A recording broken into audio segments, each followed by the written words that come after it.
Well, hello everyone. Hello everyone, how are we doing? Thanks for tuning in. This is the first one of our live shows of the BritBallin podcast. There's some people who know me already from the Gridiron Hub live show. I'm Adam Wilkin. This is Michael. I'll let Michael introduce himself. Hi, I'm Mike. Played American football for a couple of years now. Been about a bit. Got infamous by being a big BritBaller. I think a couple of memes made about me. Come full circle. So yeah, played a couple of years, coached a couple of years. Adam asked me to do this with him, and I thought, what a great opportunity to get my ugly mush on in and about more BritBalling. Yeah, so our aim of the podcast, obviously, we're here to mainly talk about BritBall. We're going to talk about a few things in coaching. We're going to talk about some NFL predictions. We've had some amazing games yesterday going on, so we're going to chat a little bit more about them. But we've also, today, we've got a guest with us. Michael, I'll let you introduce our guest. Yeah, so we've been speaking to Theo Biggs, who's going to join us today. Here he is, just appearing at the bottom. Theo is perfect for our topic, we believe, today, because he's got really good experience. He was probably a bit modest. He's a very good player at 11v11. He's just recently came to the Titans. I think he's played Wolverines. He'll probably do the rest. But he's also involved in the 8v8 league, 8GL at the moment. I think he plays for Wigan. Is that right? That right? Yeah. So he plays for Wigan. So it's good to have somebody who's played both kind of sides of the ball and different lengths of the football, which hopefully should help us with your theory, Adam, which I absolutely love, about where we should take Div 2. Yeah, so sorry, Theo. I think I had you muted there, mate. Just chatting to myself. It's a first stream jitter. Sorry, I do apologise. So yeah, I've got a bit of a Division 2 theory going on. I put an article out a few weeks ago, or maybe a week or so ago. It got some real hatred as well about that. Love to see it. Love a bit of hatred going on. So like we had some guys that just physically detested me after that. I mean, don't get me wrong, we had a lot of guys that were guys. Guys who hated you. More, yeah. I should say more people that hated us, yeah. But we also had a few that kind of agreed with what I was saying. So I thought, why not, with our first show, discuss what I thought about Division 2. First of all, before we start, hello, Jonathan. Evening. Thanks for joining us. Evening. As you can all see there, if you do post a comment, we can bring it up on the screen. So if you've got anything important to say, we'll pop it up on the screen. Obviously, try not to keep it all offensive. We're not going to show them. But yes, get involved with the stream as much as possible. Would love to hear from you, so just chat away. But first of all, what you might have noticed there, which I've got to give a major plug for, is our little intro music. So I'm going to put it up on the screen there now again. There's a little Spotify link. I had to comment myself, by the way. So the link is actually in your chat on Facebook there. By Side Project, brilliant tracks going on there. So if you can go check them out, that would be much appreciated. But don't leave us just yet. Just check them out after the stream. That's all I'm going to say. It's our first unofficial official sponsor. We are open to more sponsors. Yes, easily bribed with chicken. Kebabs. I'll take kebab. Yeah. Theo, what you after, mate? You want some? Theo's from Wigan, so tell us about Wigan kebab. Go some Galloway's with that, some muffin man. So yeah, need a translator. You two. Hopefully on Facebook it should come up with little subtitles across the bottom, unless it just can't understand we're all together. Then we're just never mind. It's just one of them.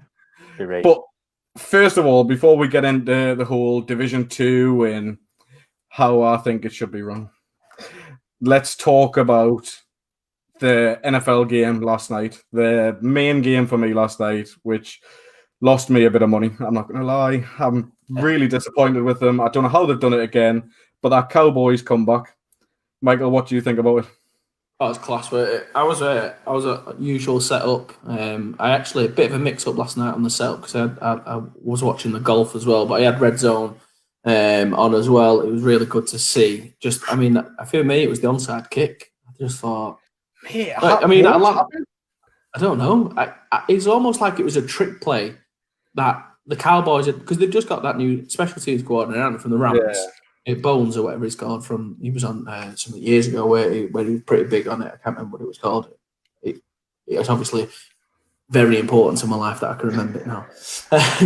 I think it was just really, it was just great to see that kick. I just think they confused them with like the whole does it have to go 10 yards thing.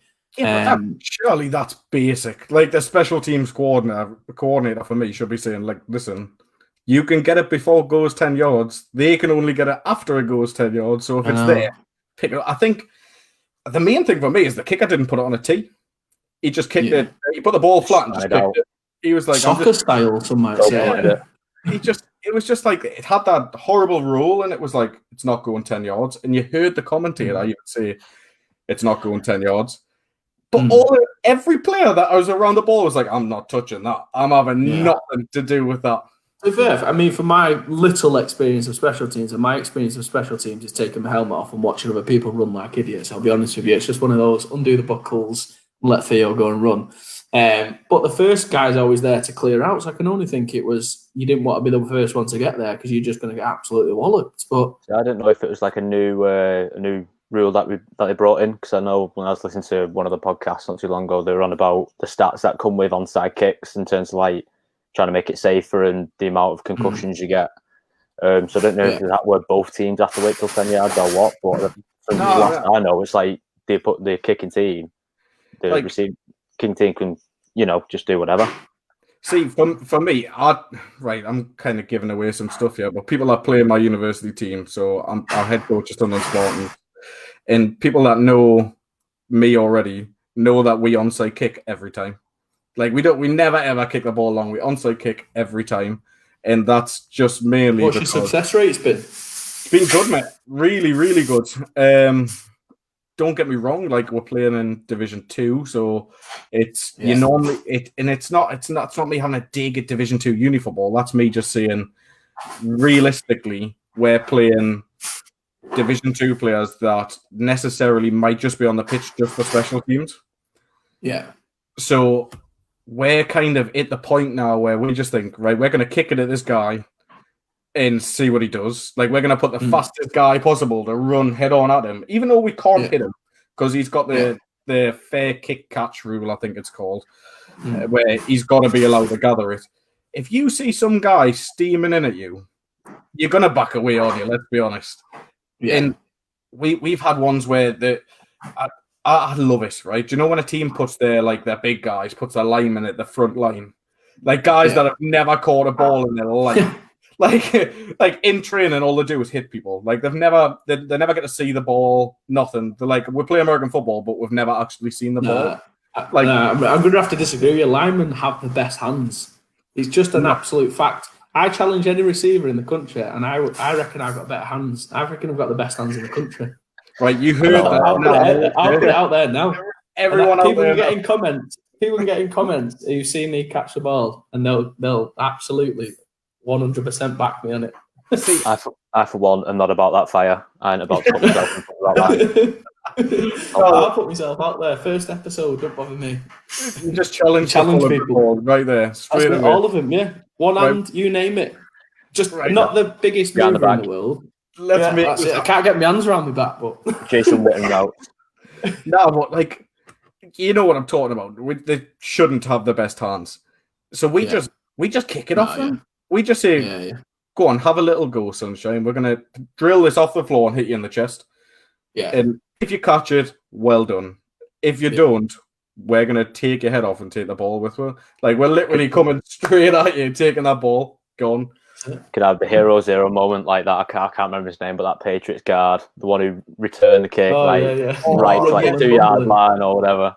Oh, I wish I had zero moment. I would have totally put a clip of that on. That was brilliant. Did he get tackled at the 3 yard line or something? It's just like just give the big man his tutty. Just give the big man his tutty. Come on, he's gone that far. Let him have it. Can I just say, Liam Twigg here? I vouch for Mike's hands and a catching ability. Like, come on. Told you, he won't be the Centre screen, mate, first telling you. comment. Bring it He back. won't be the last. Don't be Fumble lying to us. Liam, what are you doing? Like, is he paying you or something here? Is that what it is? Game respects game. I like that. I really He like does that. play for the Titans, so I've got a bit of a Oh, there we go. Oh, Big Blue, we stick together. Love it. So, yeah, he's not a running back by any chance, is he? No. I just thought he was going to. Plays O-line. Oh, I thought he was going to be like scared for his life. You were just going to leave him hanging if he didn't say he had good hands. He's just going to be like, yeah, mate, crack on. There you go. Nah, but for me, oh, come on, really? There's more people trying to say that you've got good hands. It's not happening. I don't believe it. Until we get it on film, it's not happening. I'm not even putting comments up now. Yeah, next stream topic. Get some next week, tune in to see if Mike has good hands. We'll do a live special on screen. Live special, that's it. So back to the Cowboys game, anyways. Do you think realistically they deserved that win? Fixed. No, I think they did. I think they're I think they're a better team than Atlanta.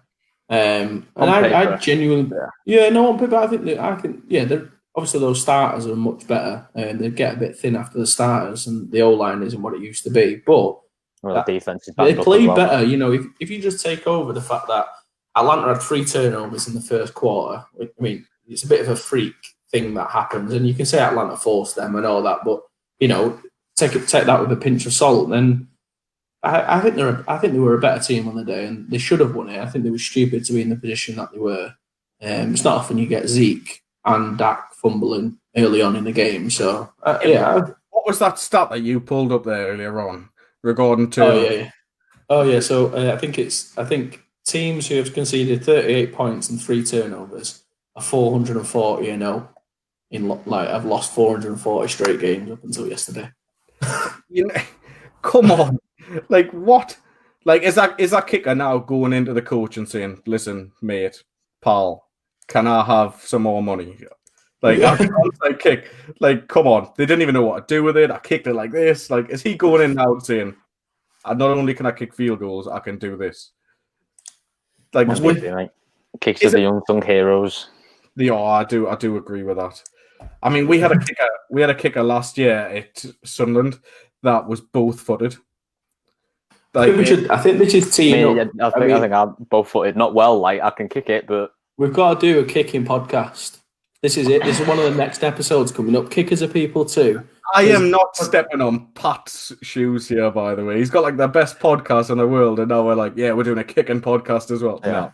We need a kicking episode. Special guest. All right, next week tune in to our 20-minute episode on kickers. Like what? Because I mean, surely kickers. What? Like for me at uni, all I remember has anyone played goalkeeper? Yeah, right. You're a kicker. Go and kick. Try out the kicker. Does anyone play round ball outside of the sport? Go on, you're a kicker. Does anyone play centre half? No, we've actually at the Titans we've got a legit dedicated kicker. Does nothing else for us. Not saying he does nothing else. Like that's really cruel. But no, he's he's literally just a kicker. What? Haven't you got like 100,000 players or something at the Titans? Like, you're getting under like your 7th team or something now, and 45th youth team. You've got like a division of youth teams just to yourselves. Who's going to win the Manchester division? Well, I'm guessing it's going to be Titans because they've got 7 teams in it. Oh, Corey, I'm a kicker. Oh, he is, and a lineman. That's a lineman kicker. That doesn't count though, does it? I'm a lineman. He's a lineman that just so happens to be told he's got to go and kick. Yeah. I reckon if you give him the choice, he'd rather stand on the sideline chatting. I mean, he's practically lineman in himself, isn't he? Well, we had a guy last year that could kick with both feet, and obviously we onside kicked. So he just lined up straight. It just kicked with whichever foot we told him to at the time. We're like, right, we're kicking it to the left. So you walk on and kick with the right foot. And then, right, we're going right this time. Kick it with the left foot. And then this one time, I sound really bad, but he'd be fine with it. He went up and just forgot what foot he was kicking with. And the like kind of went with both at the same time, and the ball didn't go anywhere. Just full on dolphin kicked it. It literally just went up. Dolphin, yeah. That should be his nickname, Dolphin, from now on. Dolphin. It was one of them moments where the full team just turned around and was like, what happens now? And I'm like, dive on the ball, get on the ball, take the penalty. I think that's pretty much what happened last night. No, but I mean, fair play to him for converting an onside kick for one, then going back down the field, and then I think that same, I'm pretty sure it's the same kick, and then drilled a 48-yarder or something to win the game, 46-yarder. Yeah. So, fair play. I mean, you got to deserve it. If you're going to do that, you deserve it. I mean, I just can't understand how, like, what's that defensive coordinator for Atlanta thinking? Like, I think Dan Quinn's still calling defensive calls, isn't he? Well, I mean, Atlanta, because Atlanta have got a real good record of literally losing the most famous lead ever. And I'm still just super salty that Julio Jones got nothing in that game. Lost me with a fantasy game. Pretty sure, I know Atlanta lost 28-3. We were 28-3 up in the Super Bowl, weren't they? With the same coaching staff, which I'm sure all New England fans are coming. Yeah, man. Has the owner now, though? Will the owner not be like, right, lads, you're up now, I'll just come down and take charge instead. You just go up in the stand. I think it's that thing what they tried to have, the XFL have, where they'd have the fans calling the plays. You dial in the app, pay a certain amount, you can call a play in. I think it gets to that point. How funny would it be? How funny would it be if the Cowboys start, like, giving more money to their get back coach because the owner starts thinking that it's just like, oh, get back in the game. That's what that is, isn't it? Yeah. He's not holding the head coach back. He's just the get back coach. The strategy. I love that. But I mean, is there anything else to add to that Cowboys game apart from it was nothing until the fourth quarter? I mean, no. I mean, Calvin Ridley went off. He's Calvin Ridley suited into his role, isn't he? Yeah, he looks legit, doesn't he, at the minute? Yeah, definitely. Like, for me, I still think Atlanta should have won that game. And it annoys us. Like, not just the fact that they've cost us. I mean, that is the main issue with them. Financially. Yeah, but the cost is in fantasy as well. Like, the other guy had the kicker. Like, what? Do you know what I mean? Yeah. Like, I've never been stitched up more in my life. Like, that is horrific. Oh, wait there. What we got? Let's have a look at this comment. There's no way the kicker could have generated that much spin on the ball had he used a kicking tee. Plus, it might have been a different result on grass too, and not turf. A great play, though. Well, yeah, I agree. Like, I don't expect him to be able to do that with a kicking tee. That's what I mean. Like, he must have been practicing that in training, just as a laugh, even. Like, what else do you have there? Pretty much. Well, kicking. We're going to kick it really long and then watch it. No, like, but do you know what I mean? Like, that's going to take some, like, I can't even say if it takes practice because I don't know if he meant to spin. I think it's just the look of the catching on the rubber of the turf, trying to catch it the right spin to like actually go around. Makes me think, like, you know, when they're stripping down the 53-man rosters, like, I've always wondered this: why does the kicker not just punt it? Like, you can obviously kick a ball. Like, you know, when you different though, isn't it? Like, you can't get it end over end. You need to get that spiral on the punt and all that. I mean, what you train it every day. Do one day kicking, one day punting. No, I mean, you only get a certain amount of receivers to play at one time, only a certain amount of O-linemen. Why not have them both? I mean, I'm a Ravens fan. I love having Sam Cock and Justin Tucker, the two, like, one of the best ones at their positions. It's insane. Yeah. No, I mean, I get that, but if you're saying you're a Ravens fan, didn't the punter last year only punt like 40 times in the season? Yeah, man. But so, like, straight in it, Lamar Jackson. Yeah, could have done with another running back. I'm sure. I'm sure. Like, we've got 4 running backs now. Yeah, but then San Francisco, with the amount of injuries they had this weekend, they'd have punter now, wouldn't they? Yeah, well, for me, realistically, you don't need a kicker and a punter. It should be the same guy. I mean, there's that many athletes on the field there. Surely there's a Corey lineman who can boot the ball downfield. Well, he's got what's his name from Dallas, the safety who kicked when the guy went down last year. Didn't the guy for the Bengals do it as well? Was it Ochocinco? Ochocinco, what a guy! Yeah. What an icon! What an icon. Do you know what I mean? Like, I understand you want a kicker that's going to be getting you from like 50 yards or so, but just either train the punter to do that, or train your kicker to punt and take up an extra roster space. Like, yeah. I mean, Dallas went off last night, though, didn't they? They're a good. I mean, what, CD Lamb and Amari Cooper at both 100 yards. I'll tell you what, he looks a ball up. That's CD Lamb. Then that Gallup made that astonishing catch up the sideline. Zeke in it. So I reckon they're going to be tough. At the end of the game, there was a pass interference called on defense covering Michael Gallup, I think it was. Perfectly covered, weren't interfering with the catch, and he's got his hands in between his hands when the ball was coming in, flagged it. Yeah. It's just like, really? The onside and now this? Yeah. It's, I mean, who else? It's 2020, worst things have happened. I mean, whatever happens, I'm still onside kicking every time. Nothing will ever top Dallas winning. That's the worst thing that can ever happen in any situation. No one needs that. The Patriots winning, that's worse. Oh, we've been told to go and check out the Georgia Tech punter. He's an athlete. So, like, is he like a legit athlete? Like, he's gonna get on the field and things as well, or is he just like? Is he just a fast? What was it? Is it? I might get his name. Was it King who was like that for? Yeah, Mark. But Marquise King. Yeah. Man, he's something. I mean, I suppose you can use a decent punter, I suppose, because there's a guy for the Rams as well, isn't there, who can sling it. Mm-hmm.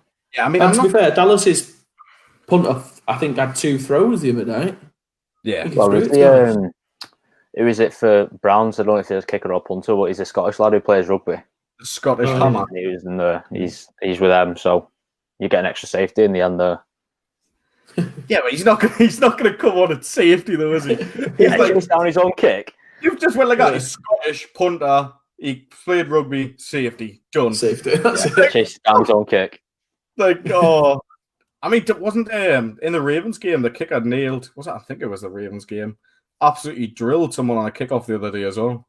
I'm pretty sure it was a Ravens game, but I'll get that clip for next week anyways. That'll be a whole segment. Kickers drilling people. That's good. Kickers getting their own back. This has been the Kickers podcast. It has, right? I'm done now. I'm done with Kickers. I'm done with the Cowboys. Let's move on to what everyone's here to listen to, really. So, or not. It depends. No one's here for Kickers. If streams drop now, don't we? I mean, for me, let's move on to Division 2 and what Division 2 BAFA is all about. Now, the amount of times I've had this argument with people, is Division 2 solely just a league that people can just turn up, have fun, play the sport? Or is there an actual competitiveness to it? Like, what's your guys' thought on that? I mean, I'll go first. Sorry, Theo, I cut you up there. I have played there. I have played in Div 2, so I've got the experience. It was one season with the Titans, and I mean, we was 10-0. The problem with that division at that time, it just didn't feel competitive. We was far and above the best team in the division. We were beating people 50-odd, nil each week. And it just never prepared us for the playoffs, where you've also then faced that other team. Obviously, our ambition was just to get out of that division. So it's that fine balance of Sunday League, but peak teams wanting to get up and do well, isn't it? Like, is it for fun, or is it for... Do people take it really serious down in Div 2? I'm assuming they do. Like, I'm assuming there'll be Halton guys who just got out of Div 2 and I think are in Div 1 who, we played them. They played in the stadium. They've got one of the best setups in the country for the team. But it's, I don't know, is there a tarnished thing with Div 2 football? I don't know. It's not... I don't know. What is it? Is it people trying to compete, or is it... No, I don't know. I don't know where it is. I think the way I see from it is it depends where you are in the country. Up north, it's a lot more scattered about. I think you do have that mix of where you'll have people taking it seriously, but those who are there to just play the game, they like watching it on telly. They don't want to take it too seriously. They just want to put pads on, get stuff for the gram, all that. Whereas like down south, it's more black and white, really. You have your higher competing teams and Div 1s and your Prems. And and you've got Div 2 teams, but it's a lot more condensed. So you're only a train ride from about, say, 3 different teams. Yeah, so the people who do want to compete can go to these different teams. Whereas, if you do want to turn up, have a crack, and just mess about, you can go to these Div 2 ones. I think it's a lot more. Is there anywhere in the north? Sense. Is there anywhere in the north where there's a Div 2 team? I don't know. I mean, I might be wrong here. Is there anywhere I think it's in the more north Midlands way, isn't it? And but is there maybe anywhere in the north Cumbria where you can't drive 40 minutes to go and play competitive football? Because if I lived 40 minutes from Manchester and then 10 minutes from a Div 2 team, I'd drive past the Div 2 team to go and play higher level football.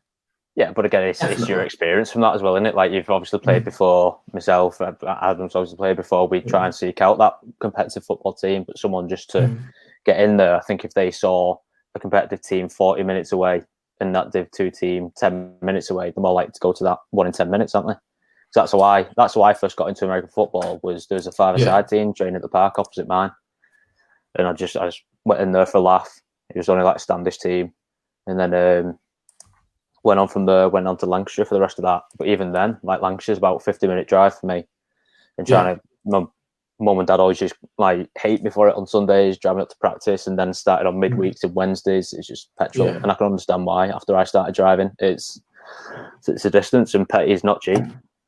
No, but I suppose the only question I have then is that you made that decision, but at the moment, is Div 2 not in the position where it's that mix of competitive and non-competitive? So what do we almost need to trim down that league and almost say it's because Division 2, basically, for me, being called Division 2 and it being a feeder to Division 1 means that you can have that range of athletes in there. There's, these rookies who came onto our team, I think, in the past couple of years, who have been good enough to get into the Titans team. Now, if they would have went to a Div 2 team, they're not. Are they getting better at the rate that they need to get better at because of that division? I don't know. The problem is there's more questions than answers every time you talk about it. Now, you see, from my point of view, I think there is some Division 2 teams that do hold a good account of themselves, that do want to get better, that have a system in place where they're developing themselves and they want to be in Division 1, they want to compete, they want to win. Now, for whatever reason, whether that's, I don't know, whether it's a lack of players, whether that's a lack of venue, something where you're not attracting enough players, or just for the fact of there is another local team to yourself nearby that is getting players. Like, I think in the north especially, I think there is a lot of Division 2 teams that could compete in Division 1. Like, they could be established in Division 1, maybe for whatever reason, where they've had a bad season, they've had a lot of injuries, or something. I mean, you know from yourself, like from experience yourselves, like if you get some of your starters go out injured, your team's not the same. Whatever level you are in BritBall, your team's not the same. As much as you try and get the next guy up or next man up, as a lot of teams try and say, it's not always the case. Like, for me, I mean, obviously, Michael, you've got like an abundance of players at Titans. You've got like ridiculous numbers. You've got a cracking youth system that feeds all these through. Like, for me, it's one of the best youth systems in the country. I've said this for a number of years, and I just think teams need to start focusing on that if they want to develop. 100%. Yeah, 100%. If you want to stay competitive, it's a big topic on X's and O's as well. And like the past podcast that they've had, is this sort of, you find with your youth teams and your junior setups, those teams that have that feeder set up are more likely to be successful because they've got that consistent influx of players, and they can choose from that. But I still think, sorry, just to interrupt, and Adam, you'll probably comment on this more. The amount of players we lose as Manchester Titans from our under-19 setup who can't make that step up. Yeah. Like I said, I think I've said this over and over again. I think I can think off the top of my head, 2 rookies who have came in the past 3 years for the Titans who've seen significant playing time. We might have had another one this year. Our under-19s, probably in the team, we're there. 2 or 3. Go on. Before you start, we have had, as the BritBallin podcast, Our first bit of spam there, everyone. Oh, you love Yes. to see it. We love to see it. Things I love love to see. We love the spam. No, but as like say user a Prem team, so there's a massive step up from junior to Prem. Now, obviously, you have set up that second team now, Yeah. which is cracking. Really, like you should be feeding all of your youth and junior guys up into that second team, And that's why we had to do it, though. Yeah, that was the purpose for that, so we don't lose as many as we do. And I mean, we've got this comment here, which I'm gonna put up on the screen there. Some people like to be a big fish in a little pond rather than a little fish in a big pond. Now, really true. I completely agree with that. Like, I think there is some guys there that just don't. And by the way, before I carry on, I have missed some comments. I will come back to you in a second. I think there is some guys that, for whatever reason, don't want to move up to the next level. Or maybe they just like staying at the local team. Do you know what I mean? Like, I don't have a for that. To be fair, why like you said, the big guys in the little pond, you're paying your sub, so you're gonna want to play week in, week out. Like you could arguably a captain of your team. You know, if you're a guy from Halton, let's say, and I'm just using references from our area. Apologise for people who are down south and stuff or Scotland, but you know, they ideally might be the best player at Halton. You know, sometimes that step up to even Wolverines or the guys at Wolverines won't like me saying that, but then the next step up to the Titans. You know, no, but it's true, isn't it? Like we've seen guys from Wolverines come to the Titans in the past couple of years because that's a local team to us, and I'm sure I know a couple of Halton lads have gone to Merseyside, etc. Which is, but what I'm saying is, I forgot what I'm saying now. they like jump from junior to senior, I think. No, it's more that they do like to be that captain, big boy in that team. And I can think of a couple of players on the top of my head who could easily come and play in the Prem, but they just like that ability to be down there, and it's good for me, the older players who, like, I will probably go down to Div 2 in 3 or 4 years, you know, and I know what level of football I'm getting there, and it's good for the younger kids. But I think if you just want to be a big fish in a small pond, I think you're a joke. Honestly, in my opinion, just go up and play, test yourself, push yourself, because you never know what you're capable of. No, definitely.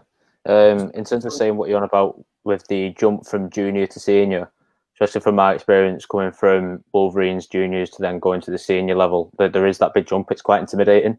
And I can see just like the drop off from the juniors team where it goes, you know, there'll be like 40 in the juniors team, and then to seniors there'll only be 10 of you, say, that'll go up. And it's that sort of intimidating fact there, whether it's getting serious, it's not so much about the young boy game, starting to get harder hits, bigger guys, more contact, sorry.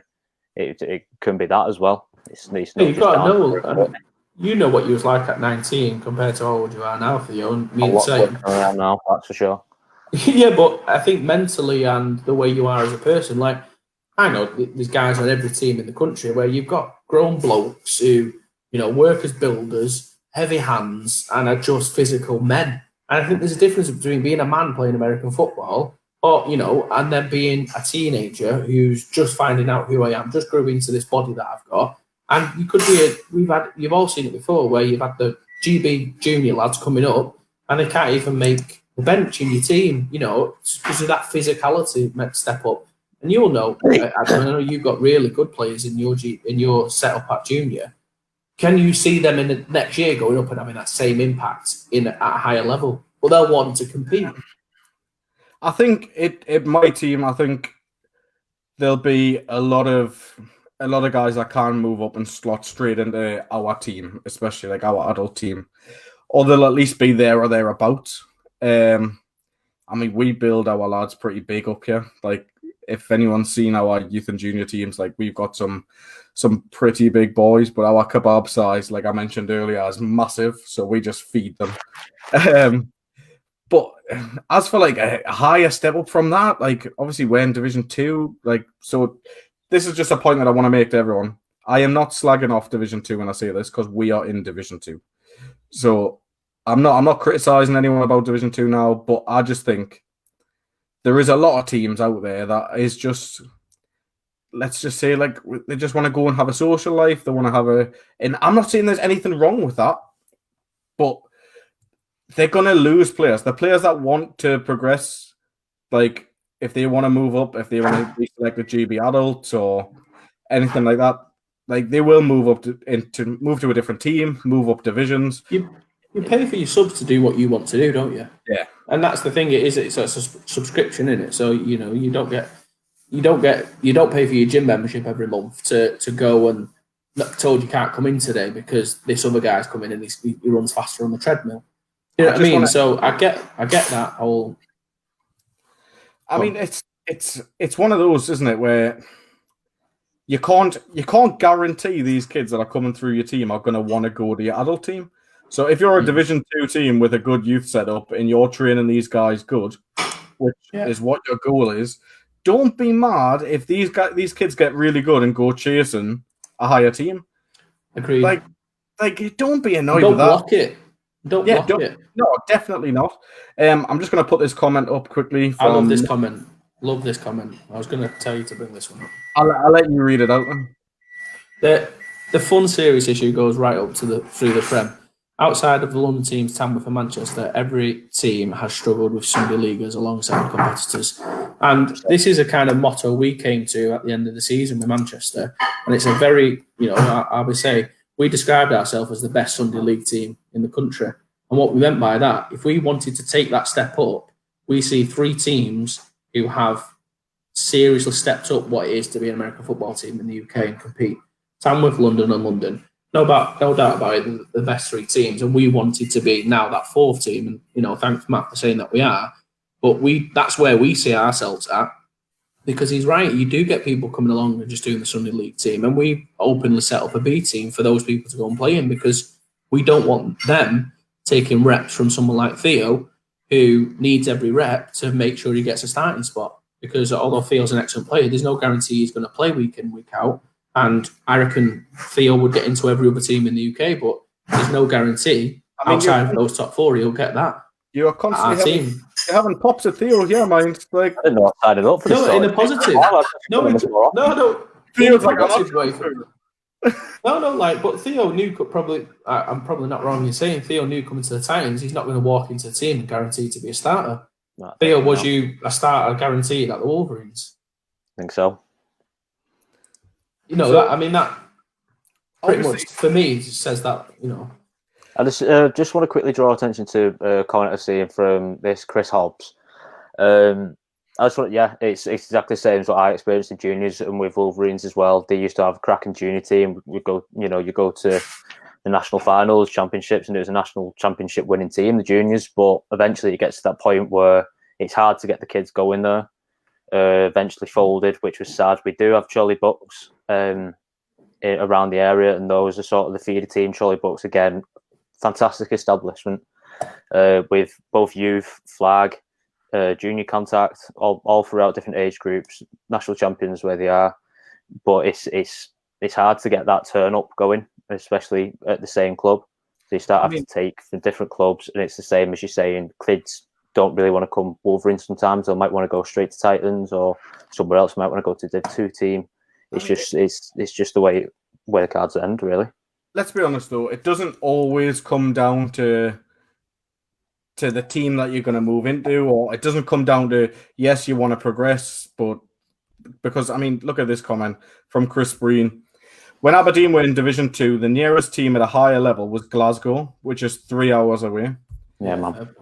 Now, I'm not going to be driving 3 hours to go and even coach at a higher level or play at a higher level. Like, not a chance. People do it, though. People do it. We had I remember back in junior days, we had a game against Inverness, like a 6-hour coach trip, man. It was horrible. Yeah, but that's for a game. We've been up to Inverness as well, and for going for a game with your team is different to travelling for a training session. Yeah. I don't know. You're completely right. Obviously, if you can get a setup with a team, but I've known players drive distance to go and do that. 3 hours is extensive, and is the potential for you to work with your club to do some remote stuff and just make 2 sessions a month on a Sunday and make that commitment. I don't know, but there's guys who do that. And I know for a Div 2 team, but it depends how serious you take the sport. I think people are doing that to Tamworth, aren't they? There's quite a few. Yeah. Tamworth and the London teams will have the same. Yeah, this comes down to like a commitment thing, though, doesn't it? But obviously, it doesn't just come down to that. It comes down to a financial issue as well. Like, there's some people that just can't afford after buying like a £300 helmet, £250 set of pads, £20 lowers, or then your 200 whatever pound subs, to then put the 260 odd quid or 300 odd quid petrol money in each year to get to your training session. It could even be more than that, depending how far we are.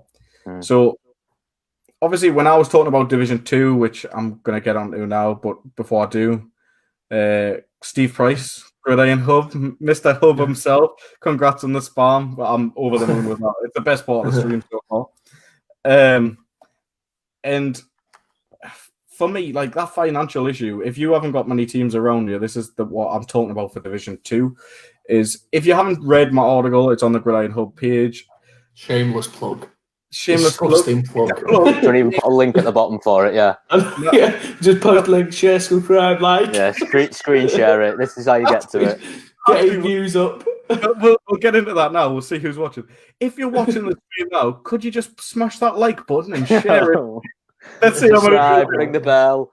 If you press the like button, leave a comment. Let us know that you've liked the stream, and I'll put it up on the screen for you. No, but we've got a comment here from Jason Lee, which I'll put on the screen. So you're saying leave Division 2 and go to Division 1, so pay subs to sit on the bench and let teams who need players struggle. No one's saying that. No one said that.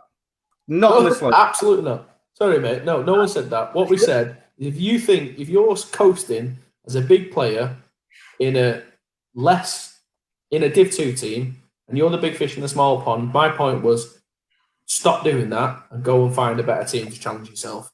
Yes, you risk sitting on the bench. You do. But just get better. Like, work harder. Like, there's not much else to say on that. No one said that exact point. But, I just think, there you go. I think someone just commented, and I didn't want to mention his name, but Chris has just commented. We've got this one. Chris point. Yeah. We've got this one as well. Typically, you get better coach in a higher division you're in. Just need to make a decision what's better for you. More playing time on game day or possibly better coaching to improve week on week. End of the day, you pay to play and you need to decide what's important to you. Now, that's exactly the point that we're making. Like, you need to decide what you want to do. And this is why we're mentioning Division 2, and we want to talk about, is Division 2 mainly a fit your financial needs, fit your fun-to-play league? Or is it let's try and get into Division 1 league? We also have Matt Wade again. By the way, Matt, you're commenting loads, mate. I love this. Keep next week, tune in, same time. Whilst it's an amateur sport and pay to play, only a great staff-driven, player-led culture will turn the Sunday leaguers into your team, into competitors. Now, that's agreed, but also bringing a youth team in and getting that drive from a young level coming into your team, that's obviously going to do it. That's a great point, because I think that's really pertinent for more university ball. That's building that culture. I think that's easier to do at that level. And I think the team, and I think the teams he's been a part of, knowing Matt, the Leeds Beckett, they did that better than anybody. Yeah. Dale and Matt was a part of that, grabbing those 25, 30 lads and going to win a national championship. Fair play to them for doing that, but you can get people to buy into a culture when you've not got as many people from as many diverse backgrounds in terms of life, living, kids, all that kind of stuff. We've got this one in as well, where some people see Division 2 as a lower league to play easier ball, and that gets too mixed in with those who join a Division 2 team as an access point to BritBall. Now, this is from my quarterback stroke, kicker stroke, wide receiver, cornerback, at a MVP, division. basically. Yeah, mate, he's my go-to guy at university level. He does everything. So, I mean, I think it's different. Like, I don't say to guys, like, if you're coming into the sport, join your local team, whoever's the closest to you. If this is the first time you've ever played the sport, go to your local team. No matter what division they're in, get in the car and go to your closest team. If you enjoy the sport and you see yourself progressing and you want to get better, then look into that. If your team has grown and getting better as it is, stay put. I've got no issues. But if a team is there and they are typically just a let's play on a Sunday, we'll have a mess around on a Wednesday of training type of team, and you want to get better, then it's not a team for you. Yeah. But the main point of us talking about this is, what do we think Division 2 is? Is Division 2 that league where people are just going to turn up, have fun, play the sport? Or But is it... the problem is it is, by the sounds of things, and everyone who wants to get out of it probably successfully does. Yeah. But the problem is it's not set up like that. And that's the issue I have with it. There's too much variation. I think I was commenting on something on Instagram before where he said, play less games because then there won't be as many forfeits because you've just been spanked 50-0. You don't want to get spanked again 50-0. I agree. The problem is the Division 2 setup at the moment is meant to be the first stage or that bottom tier division, but there's too many teams in it for it to not be. So you almost have to have that cut of a bigger Division 1 where it's a little bit more competitive, but then you do get teams who will get spanked. So I'm going to quickly fly through all these comments so we can quickly catch up now. So the comment that you mentioned there before from Chris Hobbs, what do you think of the notion of a bunch of Prem caliber players joining the Division 2 team to help them run the table and get promoted, helping players develop on the way? What's the point? Yeah, but it's happened, but what is the point? Because you can join a culture. Yeah, but do you seriously, we're there, I might even have one, somewhere. Let's have a look. No, I don't. I can't find. Oh, wait there.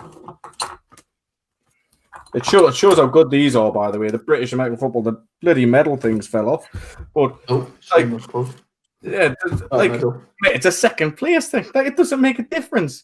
It means nothing. But the point is getting them through to the Prem.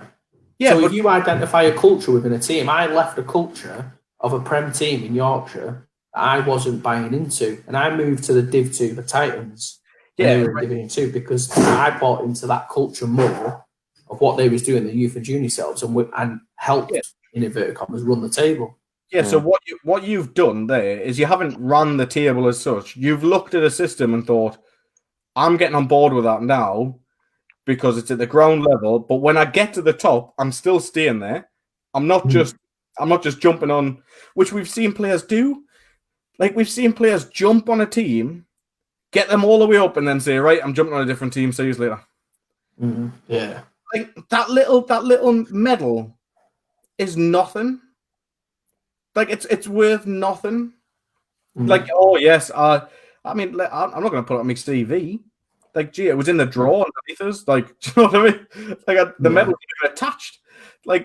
Yeah, it's great to go and do it with your team and your friends. But if you're a Prem caliber player and you move from a Prem team to jump onto a Division 2 team just to win a Division 2 title, there's no point.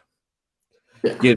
There's no point. The only reason I think you should be able to do that is if you want to. If your situation changes and you're no longer thinking, I'm going to try and get a GB, I'm going to try and win the Prem. Or if your financial situation changes and you just want to play more local football, then great. Not an issue. Not an issue whatsoever with that. But if you and a few of your mates are jumping on the bandwagon just to get this team promoted because your best mate's now in charge of that team, there's no point. It just messes with everything. Let them get their players set up. Let them get into Division 1 and then jump on then for all I care. Let me quickly fly through all these comments. We have got a lot of comments. I didn't realize. I'm seeing there's a few scattered ones between Baffle League to Div 2s and Uni. Obviously, it's a lot different with Uni ball and books because it's just such that short year.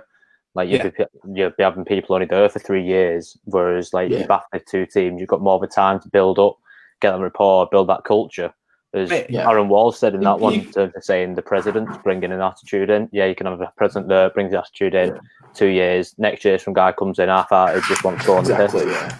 And it's just before you go there, Theo, not just the president. I'm going to say this just to Aaron now. The social sec as well, Aaron, sets a culture. That is a right. Right? Social sec. Whoever is in charge of Instagram, going out on a night out, I don't care. You are all anyone on that committee. You set the culture, and I'm looking at you, Aaron. Right, or Aaron. I said Aaron. His name is Aaron. I'm looking at you. You are one of my players. Aaron. Iran. Right, let me quickly get through these comments now. So, Chris Peel, I used to set off to Tamworth at 4 p.m. from Bradford on a Wednesday and get home at midnight. Everyone wants to be elite until it comes to doing elite things. If you want to win, your whole team needs to commit to training, film, gym, etc. That's why these organizations are successful. Now, I totally get that, Chris, but let's be honest, if you couldn't afford to do that, can you do it? Like, what are you going to do? If you haven't got the money and your back skyrocket, sunshine, what are you going to do? Because you're not going to do that. Yeah. So you have to, but then you have to get work outside of it, can't they? Yeah, I think what Chris's point is there is finding that way. If you're not, Theo mentioned the point there. If you really want to do that, then one, you get involved with your local team and go over and above. Take over. You made the joke of the social sec. Take over that. Find what your skill sets are. Challenge every player to get a little bit more involved. Once you start creating that culture, success will come and get you out of that division. You know, if you have a good structure, coaches recognise good structure. Yeah. You know, if you're not out in a town centre on NFL Sundays trying to recruit players, you know, and doing all that good stuff, then you can't expect the results on the field. It just doesn't help. It doesn't go in hand. Chris Warren, I do apologise. That it was a little shameless plug I put in there before. Hard to listen to that, Adam. I'll be honest with you. Really hard to listen to that plug. I think it's down to self-motivation as well. Like, you buy into the mantra, but it's what you want to do in the sport as well. Like, when I was really pushing and training all the time, I'd have days where I'd go to the gym in the morning before uni, get up early, get the train into Liverpool for uni from Wigan, spend all day in uni, then train with some of the Liverpool teams at night, get the train back. I'd only be like leaving the house at 6 a.m, only coming back at midnight, half midnight at night, and doing the same thing again 2 other times a week. So it's your self-commitment. Would I do that now? Absolutely not.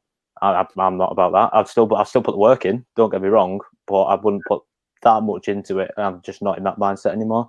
And I think that's the point in terms of what we're trying to say in terms of your Div 2, your Div 1 sort of thing. Is you have the player in the Div 2 who will commit to do that, but you have also the other mix of players who are like, let's just go and play on Sunday sort of thing. Yeah. I mean, we've got this comment from really good point. Should a team / region have teams in each division to be a feeder for the Prem team, and older players who want to continue to play go the other way? Now, I like that idea, right? I really like that idea. Now, a little shameless plug again. Go look at it. We're going to talk about it in a second anyways, so I'm going to save your comment, John. We'll pull it back up in a second. Let's fly through these comments quickly because they keep coming in. To be fair, some Div 2 teams have had a shake up in the last year or two, started youth teams, changed the program to get that culture change. If you start that we want to succeed at youth and it carries on to senior, trouble is youth programs take a while to develop. Matt Hall, that is true. Youth programs do take a while to develop. And as a youth coach, I can tell you now, it is a lot of hard work. It is loads of work. Like, I'm not going to lie. If it wasn't for our school program that we run, we wouldn't have a youth team. Simple as that. I have every confidence that Division 2 team, Gateshead, is it, who you're a part of? Yeah. You'll be good. You'll be good in 3 years, 4 years, because what you've set up there is, like your point, you've got your schools, you're now involved, and that takes one person.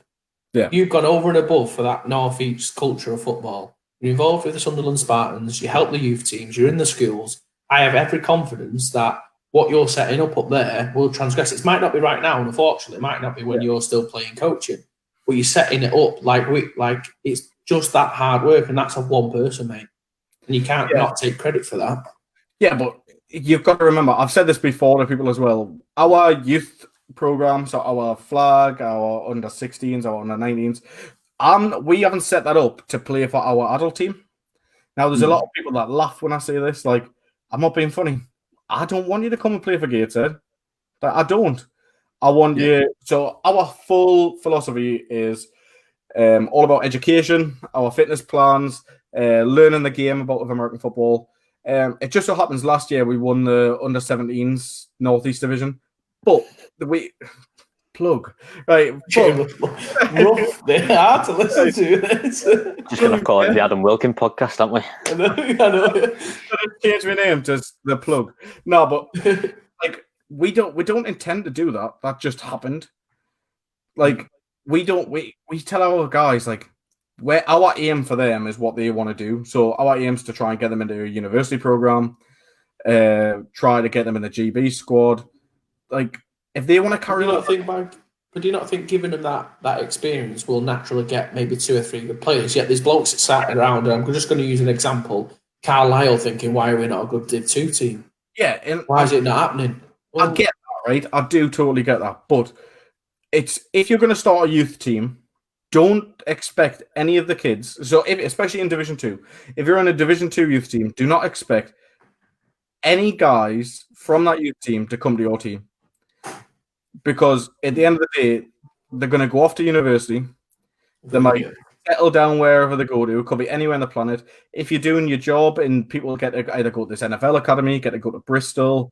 We've even had a guy go to the States. Like, get someone to pay for them kids' education. If you can do that as a coach, you're flying. But their mums and dads still live in the Northeast. That's what you've got to remember. So whether they come back and help you now, but if that kid goes over to America, plays for 4 or 5 years, comes back, unfortunately has an injury, can't play again, comes back home to mum and dad, settles where he knows, then he's a perfect head coach. Do you know what I mean? There's these things where and we find that at the Titans, and again, not to ramble on too much about it, but they come back 4 years after uni. They go and do the degree, get better, and then they come back and have an influence on the team. It's very rarely people come straight up from under 19s to influence us. Yeah, so that's the point that I'm trying to make. Like, don't expect these guys to hit under 19. So as soon as they're 18, if your goal is at 18 years old, put them in your team, you're doing them a disservice. It's as simple as that. Because the job should be, is if they're not going to university and they're staying local, they're getting a job, get them in your team. Great, no problem. But your job should be to try and get them their education paid for somewhere. As simple as that. And Matt made a point, Uniball's easy, just get 10 big scholars' eyes emoji. It's a really good point because, Matt making more points, really good points, mate. Because you can now. Back when I started university, there was none of this. As many as I think you could go to maybe Birmingham and you might get the odd one. I don't know if they do. It might be guys on Birmingham going mad at me now saying we don't have scholars. But I know Durham do, and it was always just a couple, whereas there's more and more team. I think, Adam, I don't know if you mind me saying, I think you said you guys had one last year. Yeah, we had one last year. So there's more and more teams being able to get this now, and it's more of a thing. So it's a great thing. Get a free education, play football, become, and everyone's trying to do it and become the best program. Even if it's not free, even if you get them some sort of money off it, I mean, there's loads of universities now, like they've got like their elite athlete programs and things where, if you come to us, you can get like so much off your course or something. If you get them something off an education, you've done your job. Simple as that. For like if it's American football. The only thing I was going to say is, whilst you're passionate about this, there's probably people here who don't care. They've plugged in for Div 2 and they're like, what are you talking about, uni students and all that for? Let's get back to Sunday League Culture by Mark Harper. I'll let you read that one out. It's long. I agree. It's you, Div 2 team, to get over Sunday League Culture. I'm the Academy HC at Crewe Railroaders. Before myself, there was no one willing to get a youth team off the ground. We're still in early days, but we've played many teams like Mank, both South and North. Under 17 youth last year. I know our senior coaching staff are doing what they can on recruitment and moving away from just kick it up there, just kick it up for fun attitude. And that's brilliant. That's exactly what we want. And I don't know if it was Crewe. Yeah, I think I played against Crewe a couple of years ago when we was in Div 2. And it's good to see that they're making that step up. And it starts with getting that more professional culture about your team. Now, if Mark has, if Crewe have to sit in Div 2 for a couple of years just because there's always that one good team and they can't get out, is that fair that they have to go and beat the same 3 or 4 teams week in, week out, who they've beat for the past 5 years because they're just kicking, just messing about, but then did that odd one team who just made the step up quicker than they did? That's what we're saying. What is Div 2? Because for me, that seems unfair for them to have to be stuck in there. Should there be a more competitive, division or bigger division. I don't know. There you go. There's a little one. Cruise Youth was excellent when we played them at under-17s. Probably the most enjoyable game I coached in that level. See, that for me is fantastic. Like, but back to the Division 2 sort of situation that we've got going on here. I'm going to give you my rundown now of what I think Division 2 should be. So we spoke about what it is, and we've had mixed views on whether some teams are trying for success, some teams are just there to have a mess around. So for me, league structure-wise of Div 2, I think it should be 9v9. And now we'll get into why we've got our guest on in a second. He plays a smaller format of the game also. I'm not going to go too much about that though. Yeah. We'll keep that on the download. Sure. Comments off. Yeah, so I think Division 2 should be 9v9 football. But before you all start jumping down my throat, I think it should be up to teams. So I don't think Division 2 should be a promotion division. I think if you're a 9v9 team, so if you are lacking players, if you think you haven't got the quality of players, if you think you've got too many rookies, if you're just wanting to play American football and don't care what format you play it in, so if you just want to play the sport because you love it, whether you've got a team like how you've got rugby where you've got like the over 40 side, or you've just got a bunch of kids moving up, I think it should be 9v9. Now, the problem is if you leave, I think you're right. I really do think that's the right way forward. I completely agree. Separate it off, smallen it down, and but would anyone be proud enough to go, you know what? We've forfeited in the past 2 seasons. We struggled to get linemen down. We need to play on that Div 2, that 9v9 level. Is it a problem? It's really good for the juniors stepping up because that's what they play at anyway, I'm pretty sure, to a certain level. Would people be proud enough to do it? I mean, the question I'd put to Theo is how much fun is it? Because you play an 8v8 league. How much fun? You play 11v11 and 8v8. What's the difference? For me, it's more in terms of breaking the game down. Obviously, with 8v8 versus 11v11 in your 8 size, say if you're going to 9 side, you just break off 2 tackles, whereas 8, you're taking out a skill position. So for me, as a wide receiver, it really forces me to work on my mechanics, get an opening space, really work against coverage, because more often than not, you're going to be in man coverage. It's going to be against that. You're going to be working one-on-one against cornerback, and it's trying to work on those technicalities to then progress further in the 11-man game. For me, coming to 8v8 was just a way of getting more football in my life. Like, it's a massive off-season over the winter. I just wanted to get more football. I wanted to get that more practice because nothing can replace actually being in game. If you're going to be better at American football, you want to be playing American football. You can run track as much as you want. You can be in the gym as much as you want. But if you're not actually on the field practicing and getting those reps in, it's all for nothing, essentially. You're becoming an athlete, not a football player. So what is it? What team is it that you play for? Give a reminder of that. So I play for Wigan Raiders, based in Wigan, obviously, in the north. And it was basically, I joined it again, just for more football.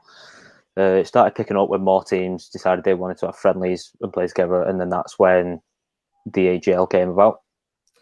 See, for me, like, obviously 8v8, I mean, I don't know where the either side things come from or anything like that, but for me, just getting players football is an ideal situation for me. Do you know, like, it's like definitely. We've done the same at youth and junior. Like, we've shortened the number of players needed to play. Like that, it sounds smart. Yeah, it was. As I say, it was like a split division as well between. So you got your north and your south. That's the way we're trying to do it. Obviously, the team's still umming and ahhing, but it's a mixture of that experience. Like you were saying in Div 2, you've got guys who have played in your 11-a-side, played for a number of years, and you've got new guys coming in. But I think it's for me at Wigan, it was a pooling of the talent, so trying to bring those people up while trying to progress yourself at the same time. So for me, it'd be trying to progress my coaching skills, my people skills, stuff like that, as well as trying to work on my receiver technique.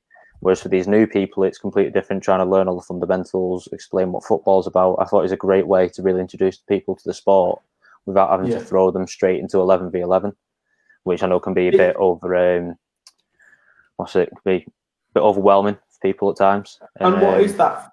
You played both, so what's that physicality level like? Is there a massive difference? Do you notice that?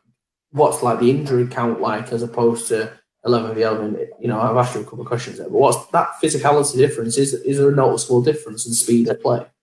In terms of the speed of play, there's a bit more of a breakdown. You don't really know. There's obviously a lot more space to work with. This field's a bit smaller, so we're trying to condense that to sort of make it feel a bit more, more intense, like an 11v11 game. Mm-hmm. In terms of the contact, I'd say it's more, again, it differs with teams because you'll have certain players who will just be at you all the time, really wanting to get in you, get the contact up there, whereas there's others who, would rather just play along. They're a bit inexperienced to the contact. It's trying to focus on that balance, really. But the main thing for me as well, with all the players, was getting people playing time, in a sense where you can go to this 11-side team, be a rookie, but you'd ride the bench, you wouldn't develop in game. Mm. Whereas AV8 is trying to get everyone at different positions. Like for myself, I played both ways the first sort of few little trial games that we had and friendlies and stuff last year. Played both ways. I played both ways at juniors. It's the first time I played both ways since juniors anyway, about 5 years. Played cornerback, safety, middle linebacker, then on the offense, quarterback, running back, receivers, all that sort of stuff. It's just trying to get people sorted to different positions where they want to play, try and fit them in without having to go to the side and try and get reps for them. And that HGL is copying for a bit of flack at the moment, and I'm not going to go into that because for me this was about getting Theo on and giving us the opportunity to hear that side of why people are getting into it. And it's obviously picking up traction for good or for bad. But for me, the most important thing is there's people playing it. There's people obviously willing to. I mean, how many teams is there at the moment in that league?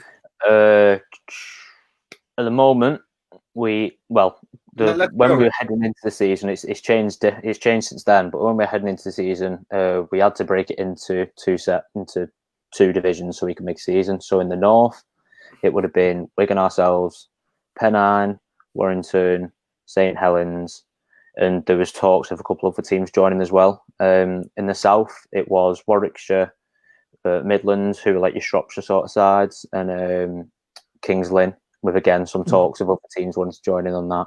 Now, let's be honest. If there's more than one team, so even if there's more than one, surely that means it's a viable option. I agree. Do you know what I mean? If not a bunch of lads in the park, is it? Yeah, if there's more than one team there, if you've got a group that's interested in doing this, which you've seen there's multiple teams involved there, surely that's got to be looked at, man. Do you know what I mean? Like, can you imagine, what if some of those teams are the only team in that area? I think that was the appetite for it because it's more condensed, as I mentioned at the start of the podcast, in terms of London being condensed with many different teams. It's all like that because Warrington, Wigan, St Helens, even Pennine, Lee as well. Sorry, forgot to mention Lee. They're in the North Division as well. All these are within 40 minutes. Not even that. Yeah, and they're all very rugby league led areas. And I think it's always I can never understand why more rugby league players don't play, full American football.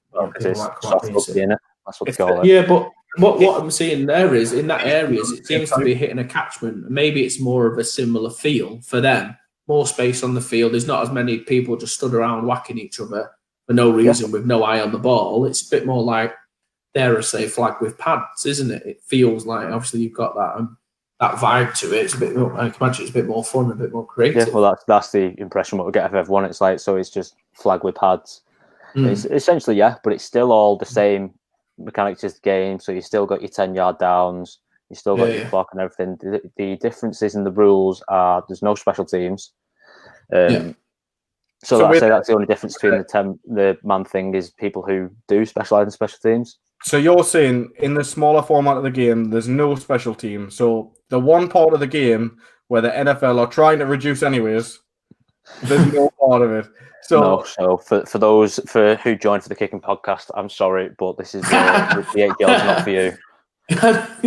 The kickers are just, the streams have just plummeted. Just gone. Numbers are gone. Everyone's left now. For me, like if you just want to play American football and that's your local team, like what's the harm in it? Do you know what I mean? Like Shirley Buffer or whoever, there needs to be an option. If there is a market there, because that's what we're going to call it. We're going to call it a market for smaller teams. Yeah, it means more teams can be available. Like I've always said, okay, across all divisions there should be a roster cap. Okay, so a roster cap would mean a game day roster. I'm not talking. You can still have 1,000 people registered at your team if you want, but on that game, you're only allowed so many people to kit up. Yeah. Now, for me, you're going to get the best players at the top in the top divisions, and the players that aren't the best players are going to filter down. I can't think of. I'm trying to think of cons to it because you look at the lineman issue. Let's say you go for the 9v9, the lineman issue, right? So you've got effectively a centre and 2 tackles. Yeah. Is it the worst thing in the world that our guards are a bit better? I mean, if you look at, I think, like the GB setup, they are looking for speedy, quick, athletic linemen. Yeah. Ideally putting 5 tackles on the field or a centre, in effect. So they'll have tackles playing guard because they want that pace. Yeah. Is that the worst thing in the world if people get to block in more space and have a wider edge to block and they're still going to learn how to down block and get the feet in the right position and no problems there. Skill positions, for me, seems it's going to be the same. Yeah. Run game might be a bit overpowered because there's more gap, but then it teaches receivers to block better. If anyone comes up and says that it's bad for the sport playing either 8s or 9s, then why the hell are we juniors doing it? Yeah, great point. You know what I mean? If anyone top level goes, oh no, it's bad for the game, we shouldn't be doing that, you won't develop players, then why are our juniors doing it? I mean, I'm not saying you, but how many teams have forfeited games because they've got 18 players or whatever that limit is? I don't know what the limit is, 17 players. They wouldn't have forfeited the game. Yeah. But by proxy, everyone gets to play all the games because I always feel for those. I've actually been on a team that forfeited because we had 17 players, and it was the most disgusted I've ever been in my life. We've got a comment here that I'm gonna like you to cover if possible, Michael. So we've got this comment here.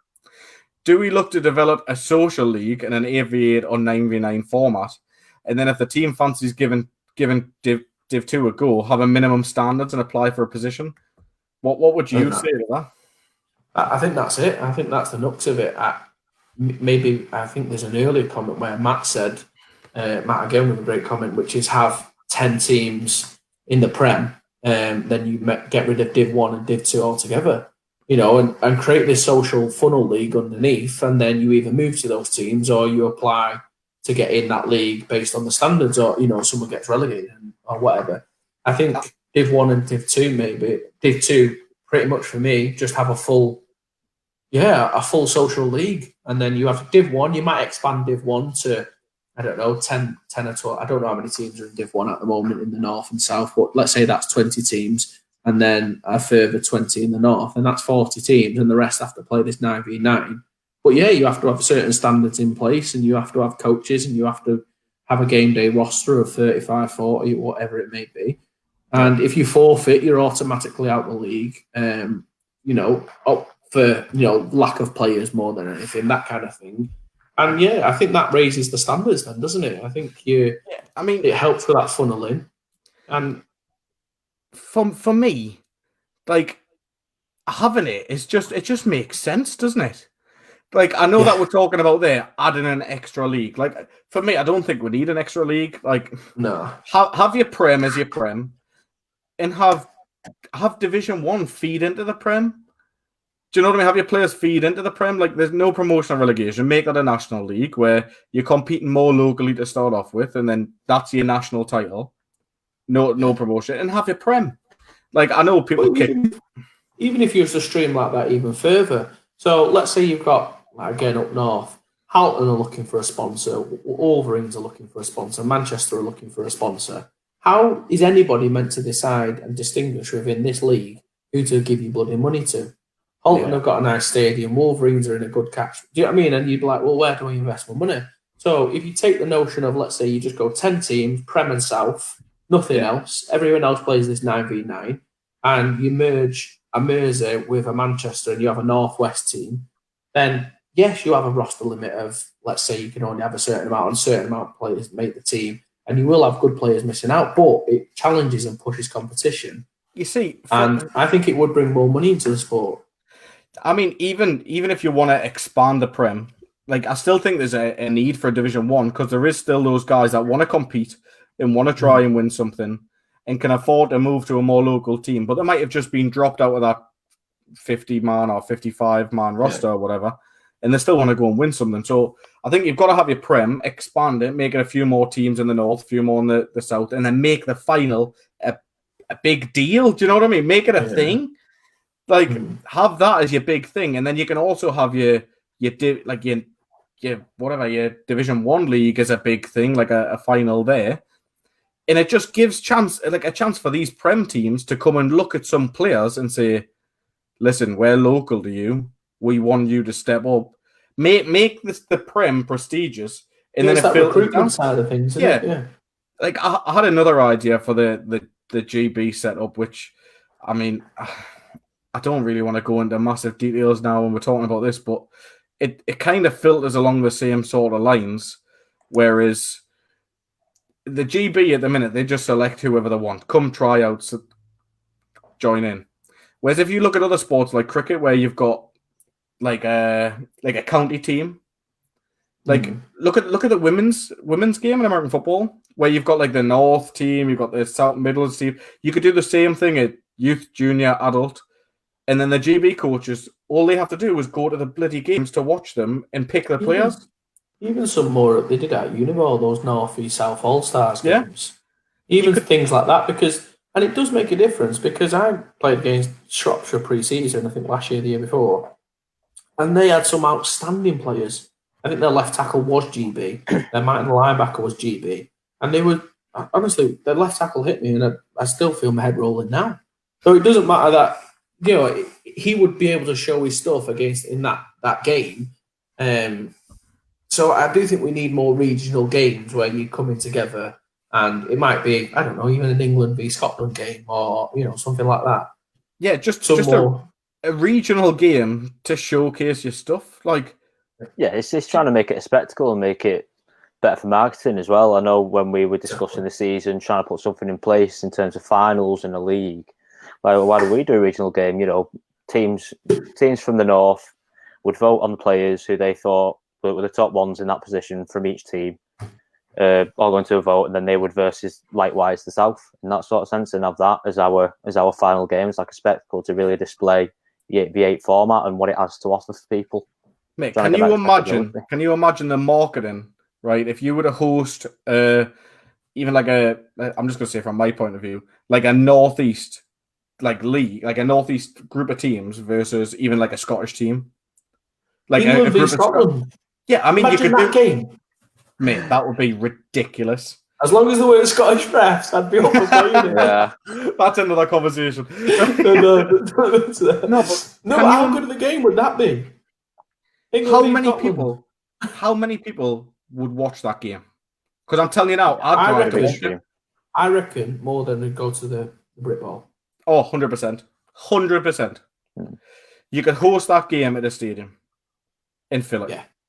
Like sorry to go back, but what you were going back to what you said in terms of like your merging teams and stuff in your regions, I think the thing what BritBall has the problem with is you'll always have these major teams. Not to say it's a bad thing, but it's always going to be your leading teams. Always going to be your London, Tamworth, and now hopefully Manchester that we're trying to get into, that Manchester are trying to push forward for. I mean, I don't think you need to merge teams. Yeah, like anything out of that though, it's this sort of Merseyside, again, very good team. You've also got other very good teams in Prem, but it's those four main ones that will always be at the top there, and it's that constant shift of them being there that makes it unsellable because it's just the same thing. Yeah, but I mean, it'd be interesting to see that Northwest versus London versus the Midlands versus Scotland. Yeah, there's four pretty big catchments, and the Northeast. Sorry, I was going to say 5. Yeah.